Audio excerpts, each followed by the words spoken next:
Welcome back to VHS e-learning session. So I, Dr. Ramandeep Kaur, faculty OBGYN nursing. So today we are going to discuss about the third stage of the labor. We had already discussed about the first stage and the second stage. Our today's lecture is basically focused on the third stage of labor. Definition, I guess all the audience, the students who are watching this are very much clear with what is third stage of labor. It starts with the expulsion of fetus and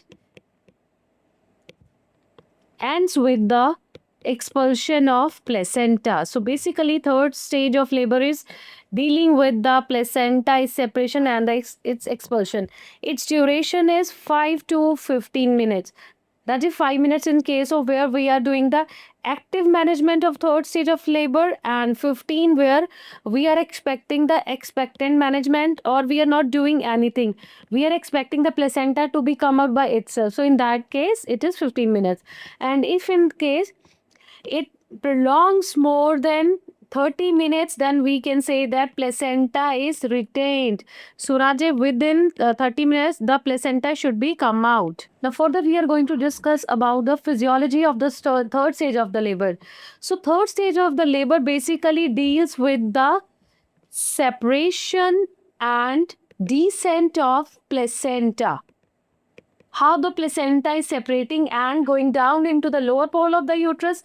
Further, it deals with the separation of the membranes.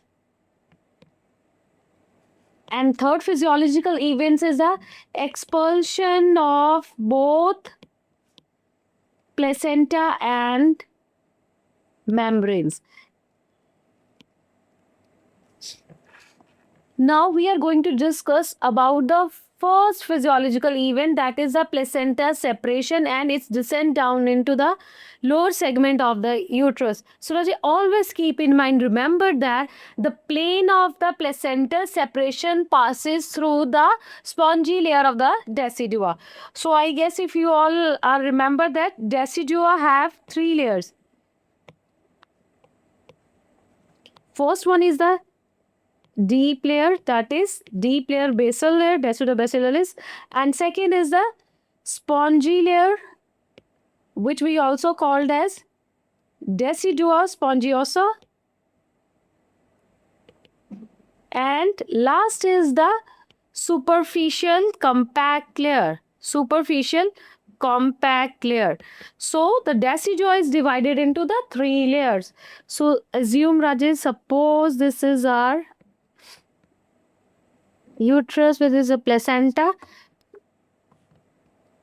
So this the first layer, this is the deepest layer, that is decidua bacillus.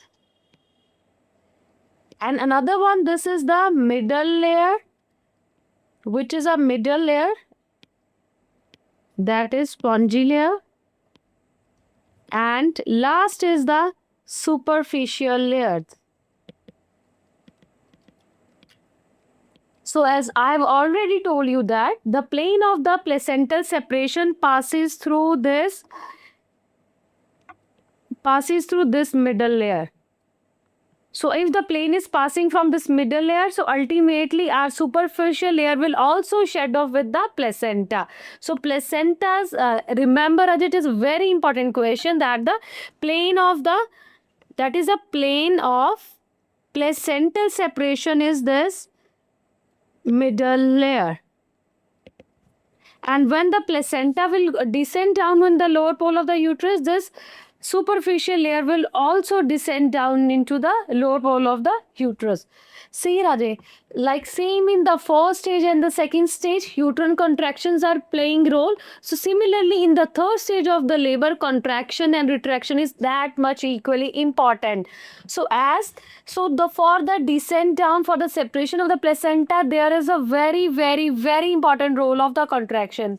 So as the uterine contractions are occurring, so there is also retractions going down into the fibers. So with this, there is decompression inside the uterine cavity. So as the contraction and retraction is occurring, there is decompression, due to which there is decrease in the size of the uterus, or slash decrease in the size of the uterine cavity. As there is a decrease in the size of the uterine cavity, it will lead to the this shedding. It will lead to the buckling of the placenta. See, in this diagram, you can say that Raji, this is a placenta surface attachment. जो first diagram में मिलेगा, और जो diagram b है उसमें placenta surface की attachment वो decrease हो गया. So as there is a contraction, there is decrease in the size of uterus, it will ultimately lead to the shedding of the layer of the placenta, जिसके कारण उसकी layer decrease होनी start होगी. राजा remember, it is a contraction and retraction is only happening in the uterus, not the placenta. जो contractions आ रही है जा रही है वो सिर्फ हमारे यूट्रस में हो रही है. Placenta is not contracting and retracting. पर जैसे जैसे यूट्रस का साइज डिक्रीज हो रहा है, it will lead to the decrease in the size of the placental attachment. So this is a mechanism behind the separation of the placenta. Then there is a method of placental separation. Raji, there are two methods of the placental separation. First is the central method. Central method of the placental separation, and second is the Raji, marginal method. So central method is also called as Sulci method, and marginal method is called as the Duncan-Matthew method.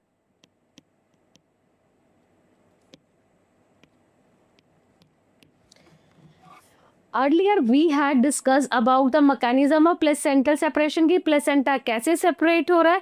Placenta is separating from the middle layer of the deciduous, जिसके कारण वो अपनी उस जगह से attachment से नीचे आ रहा है.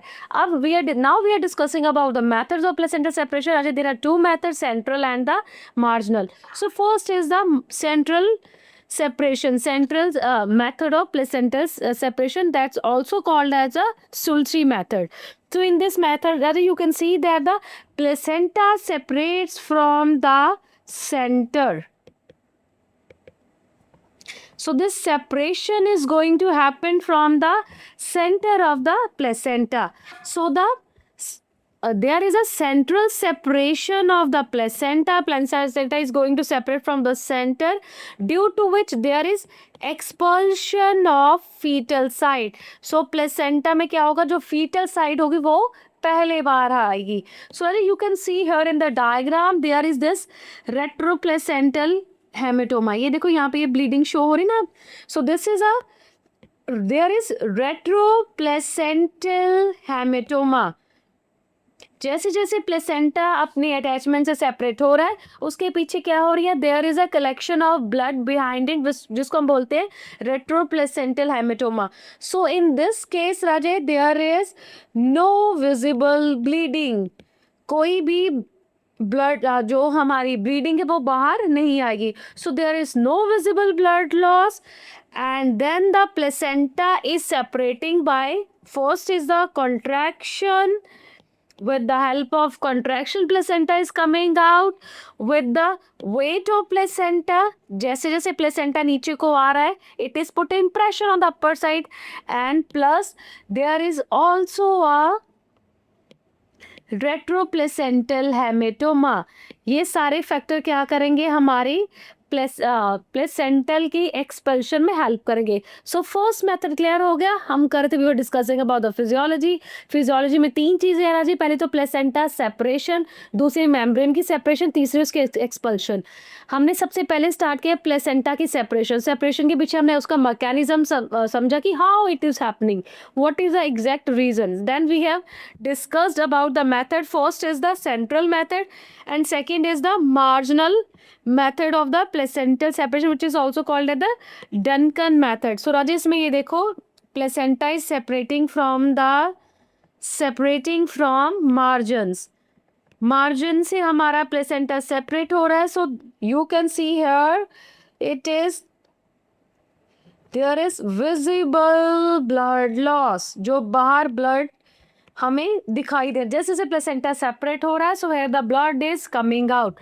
सो in this Raje remember the maternal side of placenta comes out first. Maternal side of placenta it comes out first. ठीक है राजे, हमारी मेटर्नल साइड ऑफ प्लेसेंटा यहाँ पे बाहर आएगी. एंड राजे it is a most common method. It is more common method than the central separation, क्योंकि margin से राजे सेपरेट होना ज़्यादा easy rather than central attachment. Centre से वो ज़्यादा अच्छे से अटैच होता है रेदर देन द मार्जिन. तो ठीक है, हमारा सेकेंड मैथड क्लियर हो गया राजे. अब नेक्स्ट हम करने लगे physiology. Further was the separation of the membrane. So how the membrane is separating Raje with the increase uterine contraction. First reason is with the increase in the uterine contraction, then there is a increase in the weight of placenta. जैसे जैसे placenta खुद नीचे आ रहा है, वो अपने साथी को भी साथ में लेके जा रहा है कि चलो मैं तो जा रहा हूँ, तू भी अब मेरे साथ साथ आ. So with the weight of the placenta is coming out, and also the bearing down efforts by the mother also plays a role in it. ठीक है राजे, ऐसे हमारा ये मेम्ब्रेन सेपरेट होंगी. Then expulsion of the placenta.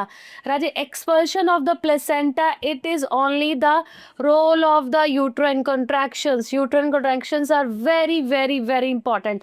Like same as the intensity in the second stage of labour, same when the placenta comes out the intensity of uterine contraction increase.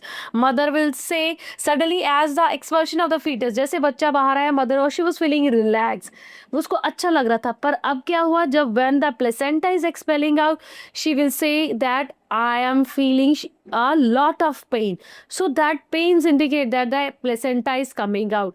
So the utmost important factor is the uterine contractions. Uterine contraction and of course the maternal bearing down efforts. Maternal bearing down efforts. Bearing down efforts हम लोगों ने second stage already we had discussed a lot about it. And in some cases if the placenta is not coming out by itself, then we have to do some explorative method. हमें कोई ना कोई और different method adopt करना पड़ेगा, इधर manual removal of the placenta, either under general anesthesia we are performing the cesarean sections. It depends upon the condition of the mother. So in this way the placenta expelled out. So this was the physiology of the third stage of labor. Then is the mechanism of the control of the bleeding. So how the जैसे रखिए placenta बाहर आ गया, पीछे अब क्या होगी, sinuses तो खुली रह गई. अगर वो साइनसिस बंद नहीं होगी it will lead to the PPH. So राजे इसमें क्या होगा, इसके पीछे एक फिनोमिना है. जो हमारी मिडल लेयर है, मिडल लेयर के जो फाइबर्स होते हैं they are attach to each other in a criss cross manner. So the muscles fibres of middle layer attached to each other in crisscross manner, and when there is contraction and retraction, जैसे contraction and retraction होगी it will put pressure on the blood vessels, जिसके कारण वो क्या होगा, वो sinuses क्या हो जाएंगे, बंद हो जाएंगे. सो इसलिए राजे contractions are very very very important in management of PPH. अगर contractions नहीं होंगे तो क्या हो सकता है, there is a chance of PPH. अभी हम बोलते हैं कि अगर यूट्रस एटोनिक यूट्रस है तो उसमें क्या होगा, it will lead to the postpartum hemorrhage. So contractions होनी बहुत ज़रूरी है. contraction चाहे बच्चे को बाहर निकालने में भी हेल्प कर रही हैं.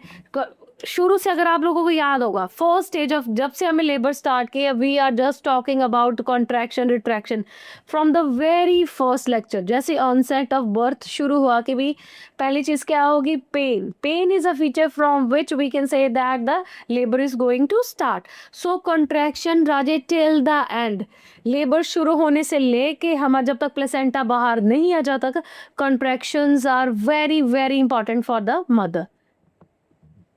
Now, how we are going to diagnose that the placenta is going to separate, like the clinical sign and symptom on the on which we on the basis of which we can say that placenta is coming out. राजी पहली चीज तो pen हमने पहले बोल दी कि भी initially क्या था, मदर को इंटरमिटेंट ठीक थी, मतलब she was feeling relax, pain इतनी ज़्यादा नहीं थी, but when the placenta will come out the pain is increase in frequency and intensity. Mother suddenly she'll say that I am having pain, so pain बढ़ेगी. And the signs before the placental separation, हमें कौन से sign दिखाई देंगे राजे? पर abdominally and पर vaginally. पर abdominally राजे हमें पहला साइन ये दिखाई देगा, the uterus will be disc in shape and firm in feel. ठीक है राजे, पहला per abdominally, and second is height of fundus is below the umbilicus. ठीक है, अम्बिलिकस से नीचे हमारी जो उसकी फंडस की हाइट होगी, ये हमें पर एब्डोमिनली पता चल रहा है. देन इज अ पर वेजाइनली हमें कौन सा साइन पता चलेगा राजे? First is a slight bleeding, बहुत कम, मिनिमल ब्लीडिंग मदर को फील हो गई. And second is the length of umbilical cord is static. जैसे फीटस बाहर आया था, जितनी लेंथ ऑफ अम्बिलिकल कॉर्ड उस टाइम पे बाहर थी वो सेम रहेगी. अगर लेंथ सेम रही तो वी कैन से दैट अभी प्लेसेंटा सेपरेट नहीं हो रहा है. ठीक है, ये हमें साइन पर एब्डोमिनली एंड पर वेजाइनली पता चलेंगे बिफोर द प्लेसेंटा सेपरेशन. न science of the placenta separation, जब प्लेसेंटा सेपरेट होने लग गया या फिर वो बाहर आने लगा, हमें कौन से साइंस फील होंगे? पर एब्डोमिनली एंड पर वेजाइनली. राजे पर एब्डोमिनली पहले तो the shape of the uterus will change from the disc to the globular in shape. So shape हमारी यूट्रस की इस तरह की हो जाएगी, and uterus will be firm in feel. Firm in feel means like when we will palpate the fundus of the uterus, we will feel it hard. So इससे पता चलेगा the uterus is hard. Then is the billotable. राजे बिलोटेबल्स, अगर बिलोटमेंट याद होगा, ballotable मतलब see राजे. Suppose you are having a balloon, balloon में आपने क्या किया, there is a balloon with the water in it, and हमने उसके अंदर क्या करी, छोटी सी बॉल रख दी है.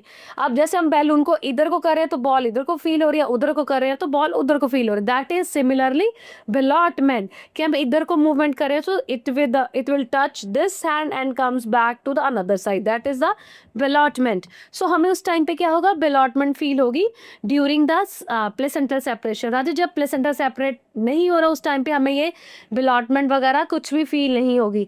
और एक चीज़ राजे, ये जो सारे साइंस में बता रही है, फॉर्म, बिलॉटमेंट वगैरह, sometimes it is difficult to feel this signs, because अगर फीमेल ओबीज है सो उस केस में डिफ़िकल्ट है कि हमें ये साइन फील हो. सो हमें थोड़ी प्रॉब्लम हो सकती है उस टाइम पे इन सभी सिम्टम्स को देखने में. Then another is the Schroeder signs. So the Schroeder signs is राजेश में क्या है, as the placenta descent down, when there is a placenta descent down, the fundus of uterus goes up. ठीक है, याद होगा पीछे मैंने अभी बोला है कि भी before the placenta separation the height of the fundus is below the umbilicus. So जैसे ही हमारे प्लेसेंटा सेपरेट होना स्टार्ट होगा, the height of the uterus will go above the umbilicus. So that is Schroeder sign. ठीक है राजी, sign clear है. And also there is a supra pubic region bulge. जैसे ये देखो राजी, ये हमारा यूट्रस अपर सेगमेंट, ये सर हो गया लोअर यूट्रन सेगमेंट, ये हमारा अपर यूट्रन सेगमेंट, ये लोअर यूट्रन सेगमेंट, ये हमारा सर्विक्स. सो ये सुप्रा प्यूबिक रीजन होगा, यहाँ पे थोड़ा सा बल्ज फील होगा. Why there is a supra pubic region में क्या होगी, bulging because of the descent down of placenta. So हमें इस सुप्रा प्यूबिक रीजन में थोड़ा सा बल्ज फील होगा. ये हमारे जो डेफिनेटिव साइन है जिससे पता चलता है कि प्लेसेंटा सेपरेट हो रहा है. Then is per vaginally. There is a gush of blood. Large amount में ब्लड आना स्टार्ट होगा. But there is one exception it. अगर आपको याद होगा, अभी पीछे हम लोगों ने डिस्कस किया है, this sign can be missed in case of, अगर आपको याद हो पीछे भी हमने बोला कि अगर तो there is central separation. So central separation में क्या होता है, there is a retroplacental haematoma, जो ब्लड है वो पीछे रह जाता है. सो इस केस में अगर सेंट्रल सेपरेशन है तो हमें ये गर्शॉक ब्लीडिंग नहीं पता चलेगी. Then another second sign will feel is that the Kustner sign. It is a permanent lengthening of umbilical cord.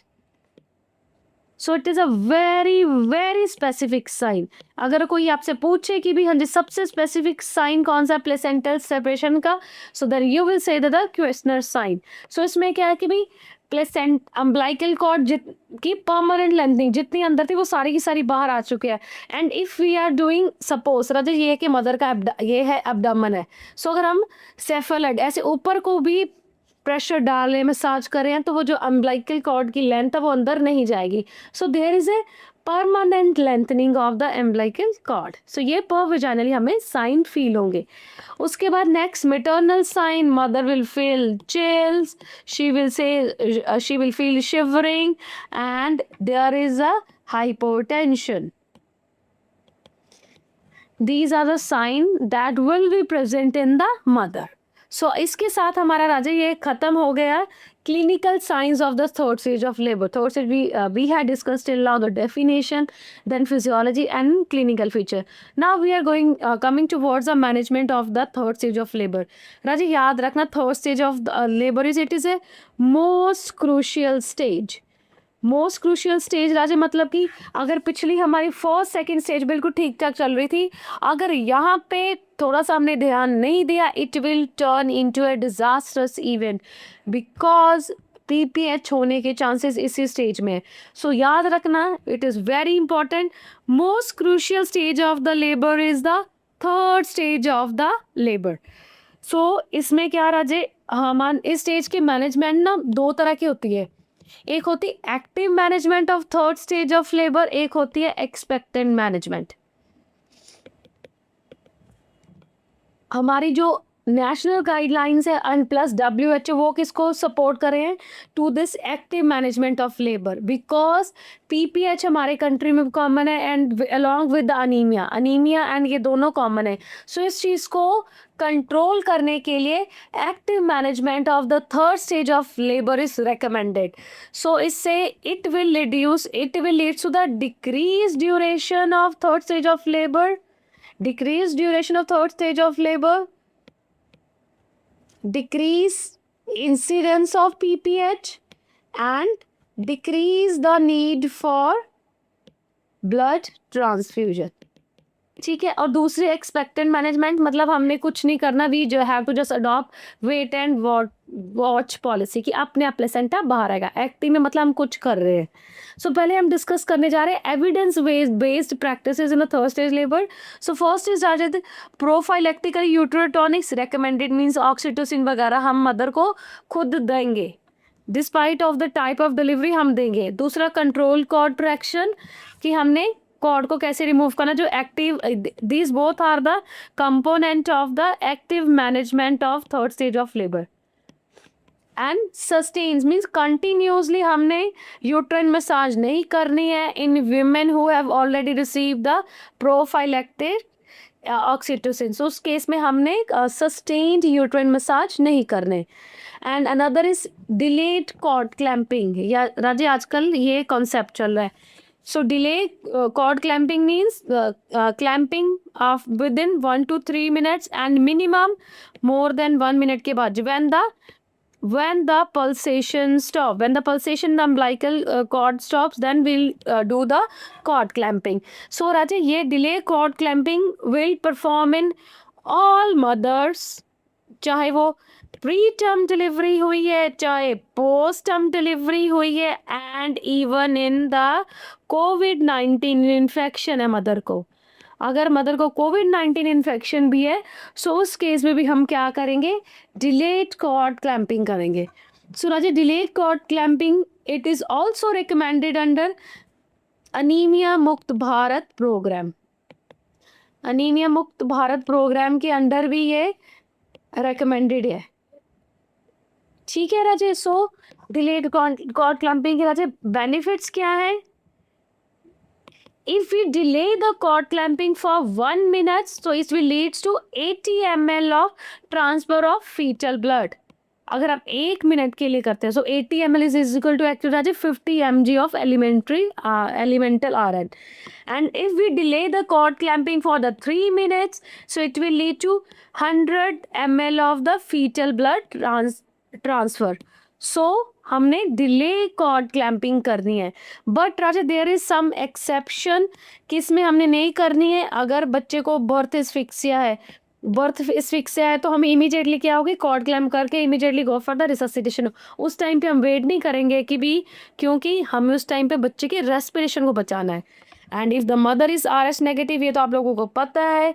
And if mother is having a bleeding, अगर PPH वगैरह हो रहा है तो भी हमने वेट नहीं करनी है कि ज़्यादा। If there is a blood loss from the maternal side, and also अगर बच्चे में कोई कार्डिक डिसऑर्डर की कंप्लेंट हम लग रहा है तो फिर उसमें भी नहीं करते राजे। But there is one also exception राजे in case of the HIV mother. हमारी जो नेशनल गाइडलाइंस वो कहती हैं in case of HIV mother early cord clamping, मतलब कि 1 मिनट में। बट जो WHO and American college of obstetric and gynaecology वो कहते हैं डिलेड कॉर्ड क्लैंपिंग।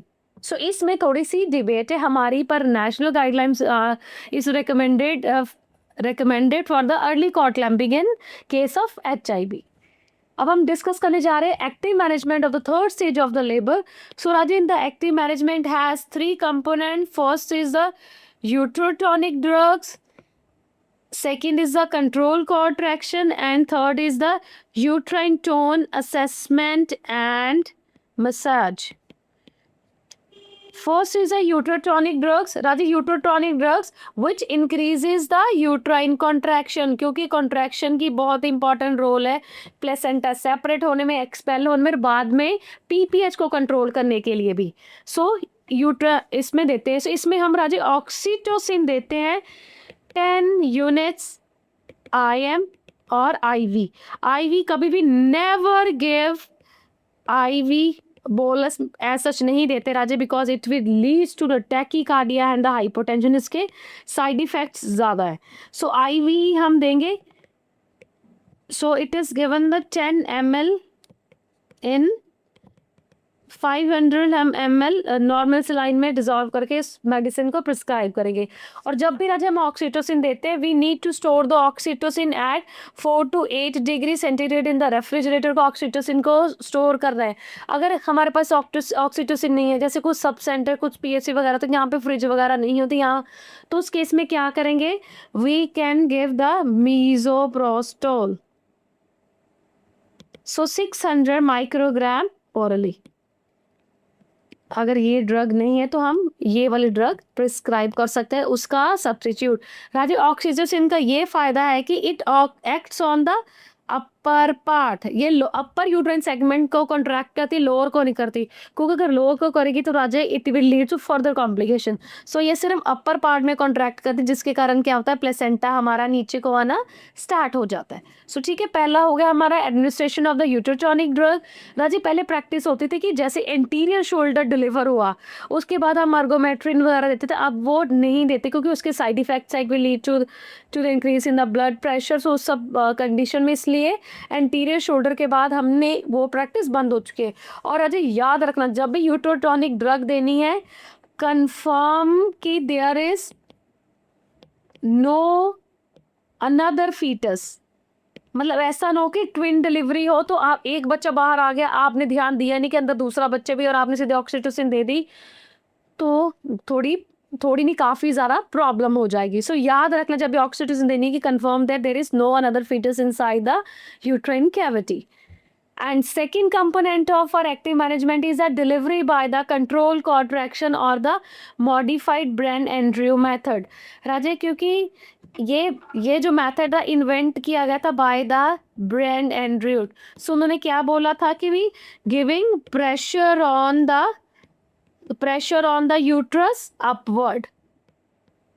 फिर बाद में राजे क्या हुआ, हम लोगों ने की और मतलब इसकी इन्वेंशन की है, फिर पता चला we should also give downward downward pressure on the cord. ये चीज हुई थी, इट इन्वेंटेड लेटर ऑन, जिसके कारण इसका नाम फिर रख दिया गया मॉडिफाइड। ठीक है, फर्स्ट में सिर्फ था कि हमने यूट्रस को ऊपर का फंडस को ऊपर को करना है, उसके बाद सेकंड पे आया कि हमें कॉर्ड को भी नीचे को करना है। सो उसके बाद इसको सी इसका नाम रखा गया मॉडिफाइड ब्रेन एंड्रयू मेथड। सो राजा ये मेथड क्या है, सिंपली जब हमें पता चल रहा है कि हाँ जी यूट्रस कॉन्ट्रैक्ट हो रहा है, मीन्स कि भी there the signs of placenta separation are coming out, like अगर there is a change in the shape of the uterus, there is increase in the height of the fundus of the uterus and suprapubic bulge, ये सारा कुछ हो रहा। उस time पे हमने क्या करना है, हमारा जो एक होगा that is our left hand, we will put our left hand on the abdomen, per abdominally on the symphysis pubis पे रखेंगे and we'll give pressure on the upward and backward, and second hand से हम क्या करेंगे, cord को downward and backward. पर abdominally हम देंगे राजे upward and backward pressure, and through cord while giving a downward and backward pressure. इस तरीके से हम क्या करेंगे, प्लेसेंटा की डिलीवरी करेंगे। सराजी को जो हम ऊपर को ये दे रहे हैं, फंडस को प्रेशर दे रहे हैं, it is in the this upward direction. It is very very important to give that traction in the upward, क्योंकि अगर आप नीचे को दोगे so it will lead to the uterine inversion. So this upward tractions helps in prevention of uterine inversion. तो inverted uterus नहीं होगा अगर सही तरीके से हम ट्रैक्शन ऊपर को देंगे। So this method is a modified brain Andrew method. और उसके बाद नेक्स्ट हम राजी, हाँ चलिए एक और चीज़ मैं से बोलती, मैंने ऊपर लिखो delivery by CCT। CCT is राजे कंट्रोल्ड कॉर्ड ट्रैक्शन। सो इस पूरे मेथड में राजे tell me what is controlled in it, think about it. So इसमें क्या चीज कंट्रोल्ड है, हम इसको क्यों बोल रहे हैं कि controlled cord traction. Control cord traction Ajay क्या है कि जब कॉन्ट्रैक्शंस आएंगी तभी हम अपवर्ड एंड डाउनवर्ड प्रेशर देंगे। So when the uterus is contracting, only then we'll give this traction. सो अगर यूट्रस रिलैक्स है तो हम ये ट्रैक्शन नहीं देंगे। This is a controlled in it. ठीक है राजे, ये क्लियर हो गया। अब नेक्स्ट हमारा आने लगा third component is the uterine massage, like assessment of the uterine tone. हमें देखना है कि यूट्रस हार्ड और फर्म फील हो रहा है कि नहीं। We have to assess every 15 minutes for 1 to 2 hours, and after assessment of uterine tone and uterine massage every 15 minutes। राजे ध्यान रखना है, when stop doing this massaging of the uterus, we have to note down that कि जैसे हम massage बंद कर रहे हैं कि uterus is getting soft। अगर यूट्रस सॉफ्ट हो रहा है तो मतलब क्या है, atonicity. Raje atonicity is a major reason of the postpartum haemorrhage. अगर हमारे मसाज देने के बाद uterus is getting soften, so मतलब एटोनिसिटी है। So get prepared for the management of postpartum haemorrhage. ठीक है, थर्ड कंपोनेंट क्लियर हो गया of the active management of third stage of labour. ये तो थी हमारी राजे एक्टिव मैनेजमेंट। अब आगे दूसरी मैनेजमेंट है एक्सपेक्टेड मैनेजमेंट। इसमें हमने क्या करना है कि प्लेसेंटा को अपने आप सेपरेट और डिसेंट होने देना है, and minimal assistance is given in this case and constant mandatory watch is done. So in this case we simply say that wait and watch policy. And at the last, now we are going to discuss about the difference between this physiological and active management of third stage of labor. Now, if in the physiological, no prophylactic oxytocin drugs, no cord clamping, and no cord traction. Here we are giving the prophylactic oxytocin drugs, control contractions, and uterine massage. And delivery of the placenta is by, in the physiological, by gravity. It is coming down by with the help of the maternal efforts. And the another, it is by the control contraction with counter traction on the fundus. And maternal risks, there is a most chances of the PPH anemia in the mother. So with this, our third stage of labor is finished. Thank you very much.